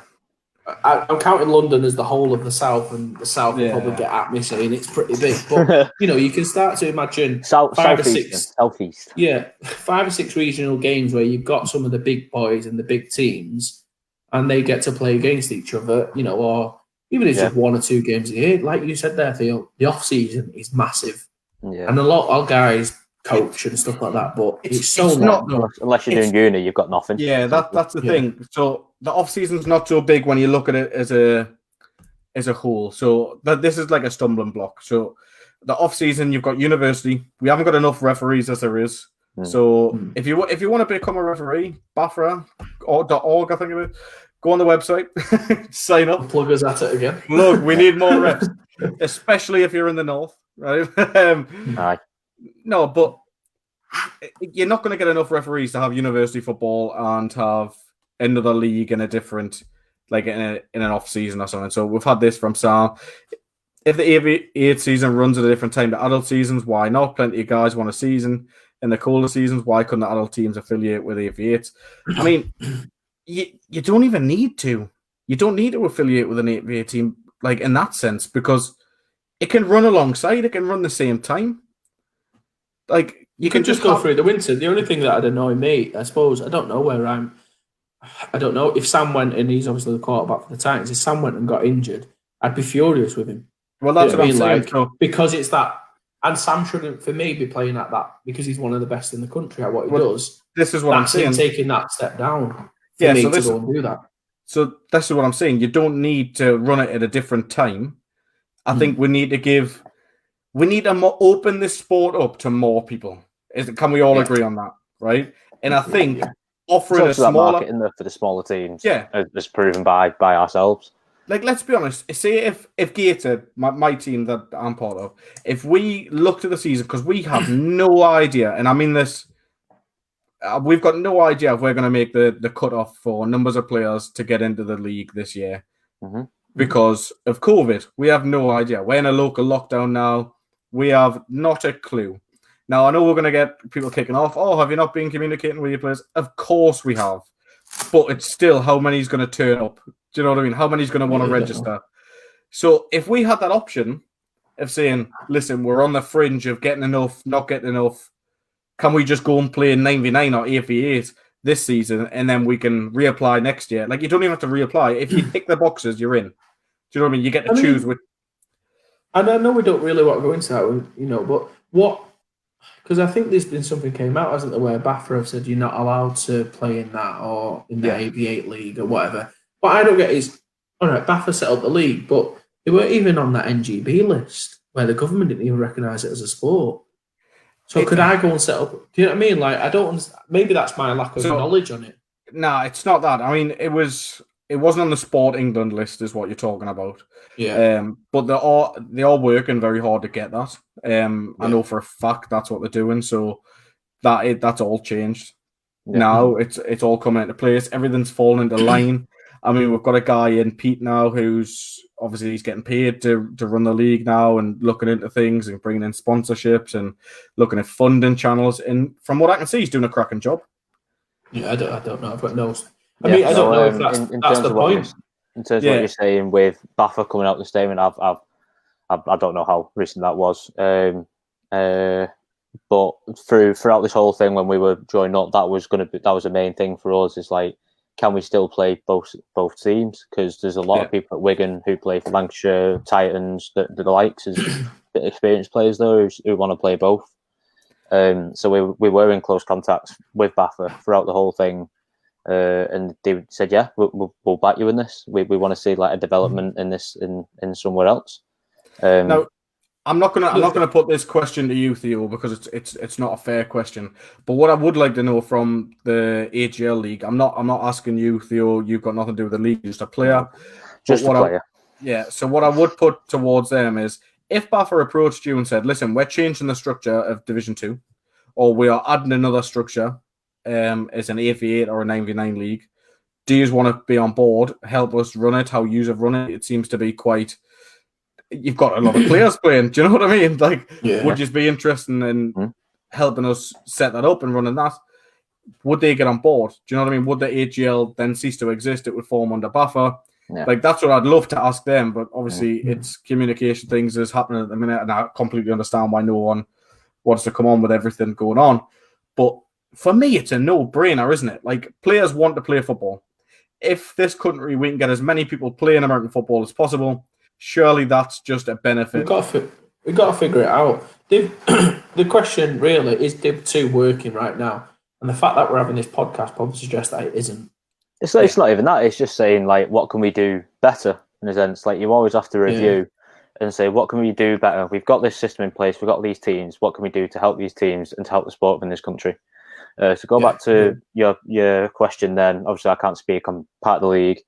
But from what I've been told from other people, it's always been about working with BAFA, not against or anything like that. It's always been trying to find the best way to get people in the sport safely and getting them enjoying it, basically, because that's the whole goal. What everyone wants is just more people. Like, they want American football to be bigger in this country. I do. I love the sport. I live for it.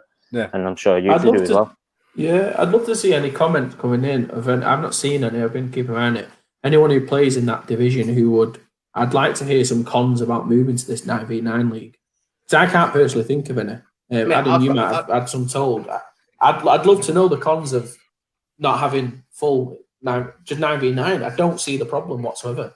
Yeah. Neither do I. Like, especially if the team gets to choose. So if you've got 40 players registered and you're a Division 2 team and you want to actually go out and compete, then play in a high division. Do you know what I mean? But then you're going to get spanked. And that's okay. Because you could have 40 players, but you're not a very good team. That can happen. Yeah, but then this is again why the team would choose what to do. Do you know what I'm saying? Yeah, and the problem is with the choice, though, is anyone proud enough just to go, that's better for us? That's what I'd be interested to see with the choice. Well, I'm not going to lie. I think there should be some things, if you've forfeited in the past 5 years, then that's where you should go. Yeah, I mean, our adult team last year I think it was Division 1 last year. Yeah, I think Division 1 last season, so they've just been relegated. I think even if they played Division 2, they wouldn't have won many games because there's still there is some good teams in Division 2, don't get us wrong, especially up where we are. We travel up into Scotland. I'd be interested. I was going to say the Scotland might be the only outlier because it's just difficult, I think, with the amount of teams they have and the amount they have to travel. They might struggle to make it work there. But can you imagine if we implement the full thing across the league, like we were saying, where there's a roster cap, so players are going to filter down, so therefore there's going to be more teams playing because there's going to be players that want to play for a team. Yeah, it's trying to get that trickle down, knowing it talent, and it's trying to get people to move because some people could just be along for the ride. You might get people on that championship team who are just there for the gram and be like, "Yeah, we won this championship," but you're not going to get were you in the games? But what were you doing? Yeah, you're not going to get that though, are you? Let's be honest. No one's going to pay their subs to sit and know that they're never going to get on that pitch. I don't know, mate. If they want to do that, right? Message me. You can come pay your subs at Gateshead. Like, you know what I mean? Like, if that's what you want to do. But realistically, I think if we can get as many people playing this sport, whether that's flag, contact, everything, any aspect of the sport, whether it's a shorter form of the sport, whether you want to have aspirations and then go and play GB, play 11-a-side, then get them playing. Like, we've already said there's barriers of our own money situation. Like, it costs a lot of money to play American football. We're not going to lie there. It costs a lot of money. Yeah. So if you can take a travel aspect out of it and have more local teams in your area, whether that be 9-on-9 or what, like, or 8v8, surely that's a bonus. Like, I can't see why anyone would say no to that. Yeah. I don't know why. 9v9. Sorry, Mike, go on. I was going to say, for 9v9, I don't know. You'll know better, Theo. Surely it feels like an easier recruitment. Yeah. It just feels like an easy recruitment. Especially on the lineman front, because again, we've got people play both ways. If you play an O-line, you'll get a taste of D-line, and if you don't want to do that, then that's perfectly fine. But most of our O-line do play D-line as well, and vice versa. Our D-line play O-line. Not even that, our outside linebackers will play O-line and tight end and stuff like that. What about so?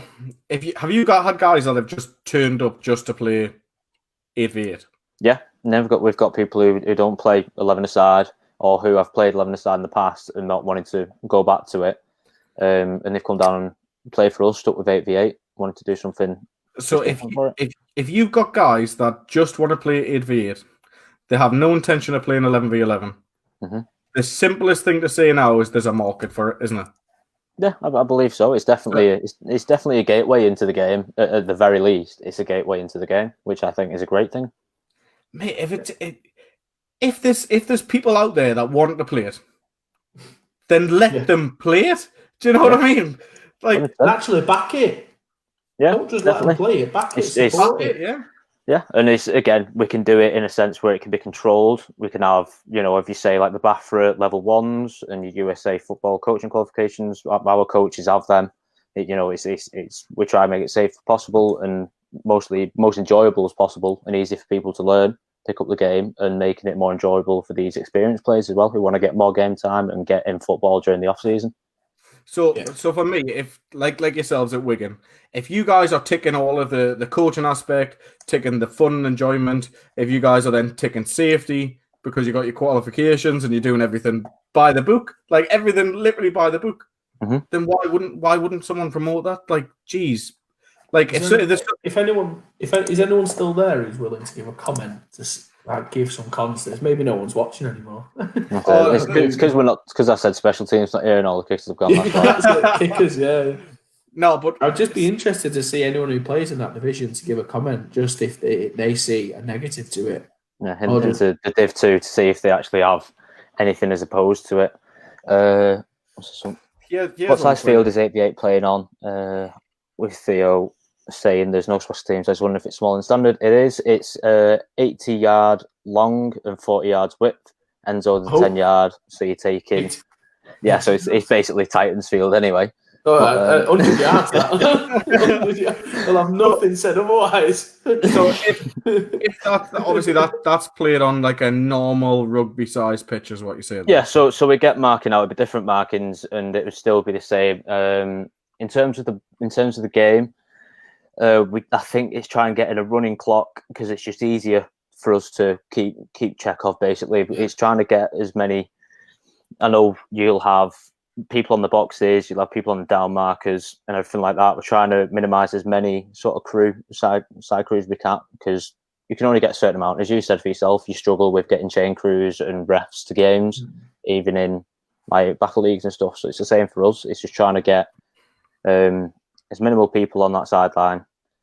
With the running clocks, it's easy just to have someone there watching the clock now and again while they've got the down markers, for example. Doing so that. Is it still 15 minutes per one?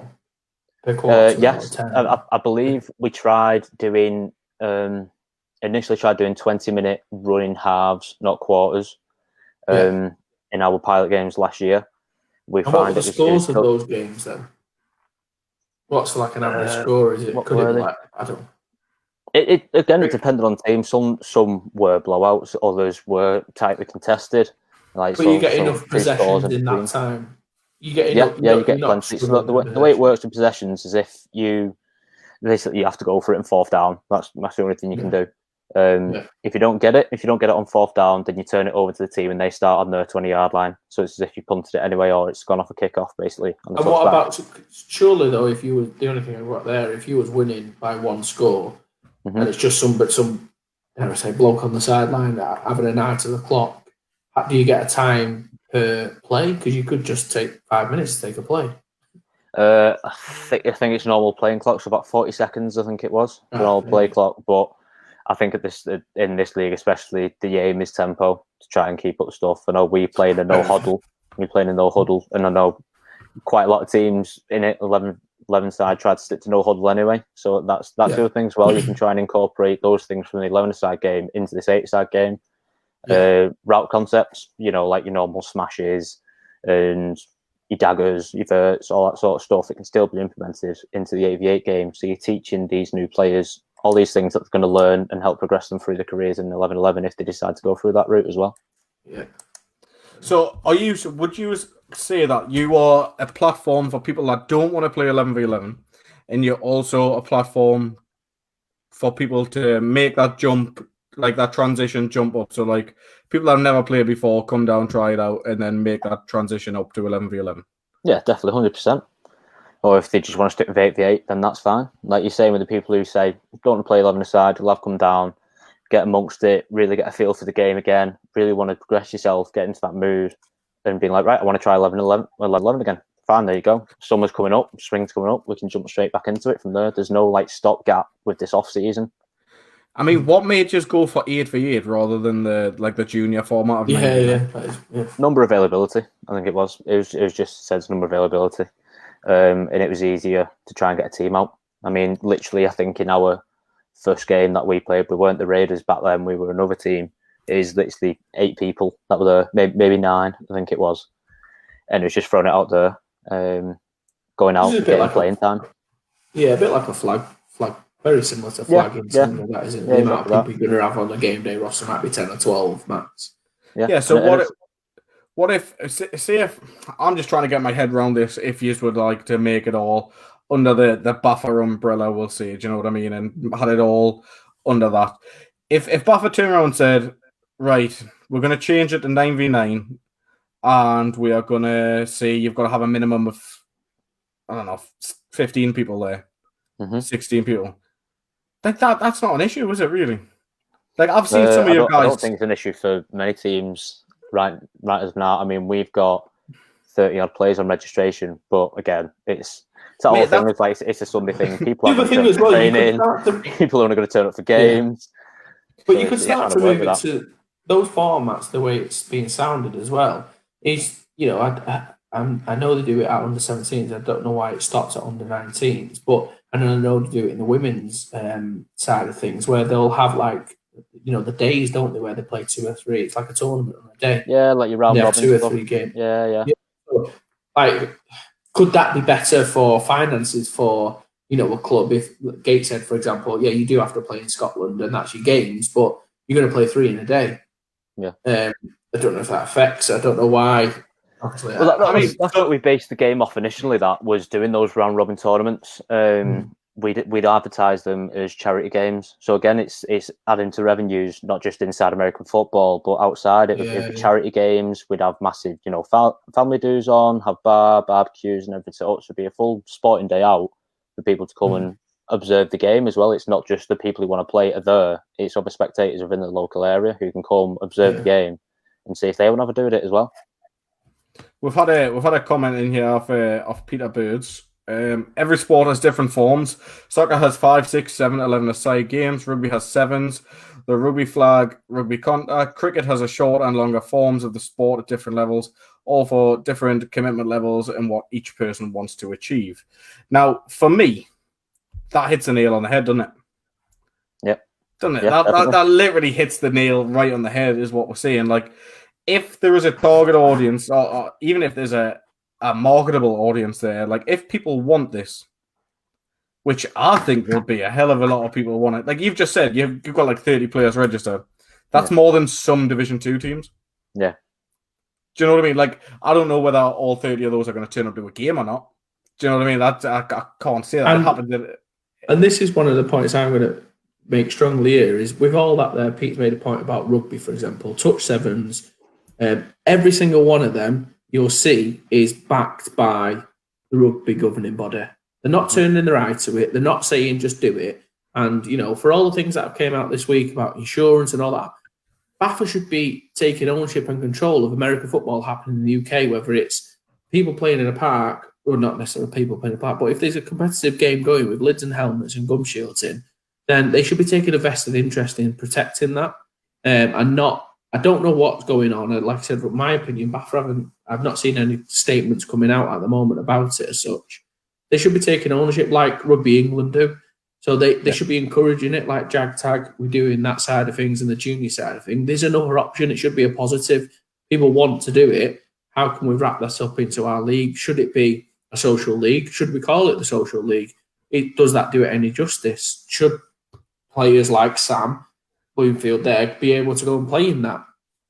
Or should it just be for people who are new to the sport? Should every team have one? But all these things need to be considered by, quite frankly, the people who we pay to make those decisions. Yeah. It's, for me, if I can't see a reason why people wouldn't want to do it. Like, no.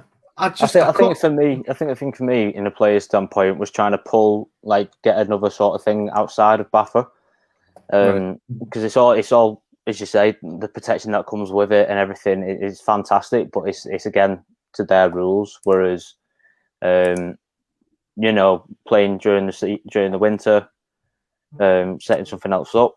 So it's just that bit of fresh air, that bit of difference, really. But again, it's trying to work alongside Baffa. Yeah, but it's not against them in any way. You can always, as a team, because all you got to do is pay your registration again.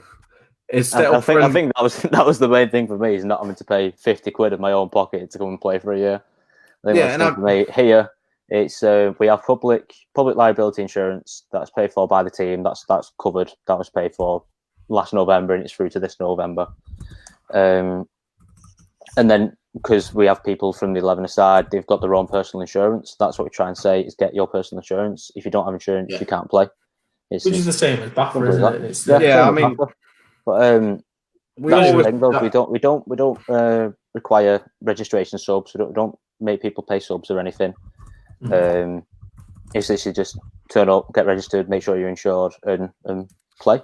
That's what we try and get to. It's just an easy way of getting it in without all the politics of paying all this money for your subs and your club fees and everything. And say, when we do come to a point where we can start renting pitches for games, it's just like, right, chuck us a few quid a week before the game, get the money off.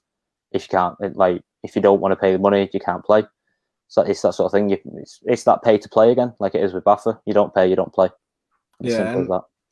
I mean, I'm quite happy with that, realistically. If you just go out and then you tell all of your players, get your own insurance, let's be honest, the Baffa insurance isn't the best. I think we've all heard stories and had run-ins with ourselves of the insurance situation, but I wouldn't even think to claim on Baffa insurance. Yeah, I had a couple of people refer to my injury that I had at Wolverines, breaking my leg, and I just didn't bother. I knew I'd heard ghost stories from people how bad it is to get money off them, and I was just like, I'm just not going to do it. It's just not worth it. I'm always under the impression I'm still glad I've got it. Do you know what I mean? I'm still glad it's there. Yeah, definitely. Though it's like you paid it, and you don't have to worry about getting your insurance after that. Yeah, but don't get us wrong. Coverage you get. I still do. I still get my own insurance, but I'm happy to put, because I think obviously some of that money that goes into there is some's insurance, some's running the league, some's doing this, and I don't mind that. I don't mind putting my hand in my pocket and paying for that. That's not me. I mean, obviously some people will have that issue, and they'd rather just go and pay for their own insurance and think I'm not paying for another one when I've got my own at this level. But then it's me. Say if I was a player and my team organises itself great, like yourself at Wigan, he's well organised, he's got everything going that he should have. But I don't know what the other team's like. So if I hit someone and I seriously hurt him, how do I know in my head that he's insured? Whereas with Baffa, I know that he's got cover. He's got to have cover because we've done a card check, we've done this, and he's playing. Do you know what I mean? If there was some sort of system for you that way, then fair enough. But that's the one thing that I would be a bit panicky on. Whereas if you don't get us wrong, if you do your card check and you say, here's my insurance, there's me, that's up to date, then... Well, if the teams have got that public and professional indemnity insurance, that's no different to getting a builder on your house, and that's what the insurance is there for. It's no different. I'm assuming that was put in place was that teams you have to have that as a team. Yeah, you would a small business. It's just one of those things. And that's what happens. Yeah, so I wouldn't. I get your point there, Adam, but I just think team should cover that, and I do believe that should happen in our league. I'd rather have my team have public and professional indemnity insurance and guarantee that they have that. I'm not saying they don't, and then you sort out your own insurance. They should do anyways. We've got this from Steve. It's the other player that broke his leg, and Grilling Hunt posted a pic of him sat up on a hospital bed giving a thumbs up. Was that you, Theo? No, definitely I didn't. I had to walk off the field and wait for my dad to come take me to the hospital. Wow. Because they were already dealing with a bad leg break that game. That was the one against Tamworth where he dislocated his knee, he broke his femur, broke his tibia, his leg just exploded. So the ambulance... I don't mind getting it. Weren't that something where it was... Weren't that something intentional or something? I don't know what it was. I think it's a freak accident or what. Okay. I don't know what it was, but I think the game was disbanded after that. What happened with me was I was on my thing was kit return That was my thing coming into senior, and that's what Special got me teams. to 11 was being a kick return specialist. But I went to went to GB when I was 17, sort of thing. Oh, so this is I only why got he in there doesn't for like kick returning. special teams. This Yeah. is why he's going. So people like me can't come along into this league. Nah. But no, I slipped over on my leg, snapped it, and yeah. Could be worse, though. You could have been put on the back of a tractor and then the tractor tip over. We've seen that happen before, haven't we? We've seen that happen. Or being carried off and the people drop you. Yeah, that sort of thing. That happened at one of my old teams. That's brilliant, by the way. Of course it did up that end with bloody tractors, yeah. It was down the southwest, actually. Thank you very much. Yeah, well, I mean, posh tractors then. Posh tractors. Yeah, it was a posh tractor. But I mean, for me, I want to give a quick summary, really, because I'm sure people are getting pretty sick of it now. For me, I think Buffer's got to look into this. I think, or even players, if you're looking at the smaller side of the game, have a look into it yourselves. I can't see why Division 2 wouldn't be this. Please, Buffer, have a look whether that brings a new league in. It's like a social side of it. Team up with the HGL. They've already got players there waiting for you. Do something. Like there is a market for this. Is a coach, as someone that loves the sport, is a former player. I think as many people playing this sport as possible is a bonus, and I'd love to see it happen. So for me, the question is 9v9 or 8v8 an option? Yes, 100%.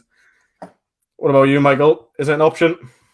I think it has to be. Yeah, definitely has to be. 9v9 for me, I think the way forward for that social league, Div 2. We need a bit of a mix up and a jig up. I think something just to add something else, different dimension to what we do, and hopefully reduce those, the games being cancelled, and just allow people to have a bit more fun, and just separate that fun side of things with the non-fun side of things, or the competitive side of things. I think we just need that clear distinction.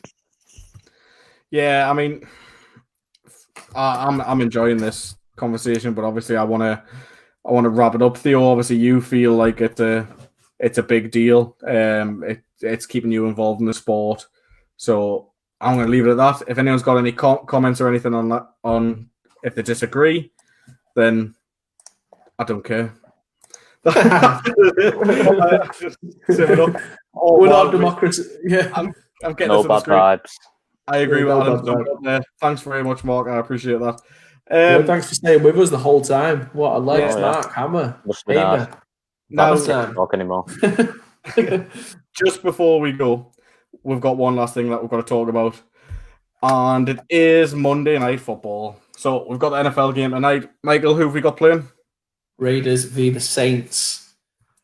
Let's have a quick pick off his both, and then we'll leave it there. Theo, give us a score prediction. You say Raiders. Raiders Saints. Raiders Saints. I'm gonna go 35-20 to the Saints. 35-20 to the Saints. Yeah, I think Alvin Kamara's going to go off. Josh Jacobs will have a big game, but I can't see much in Derek Carr giving much. Drew Brees, we'll just have to see if Michael Thomas plays. I know I saw a report from Adam Schefter saying that he's going to get cleared off by the Packers doctor before the game.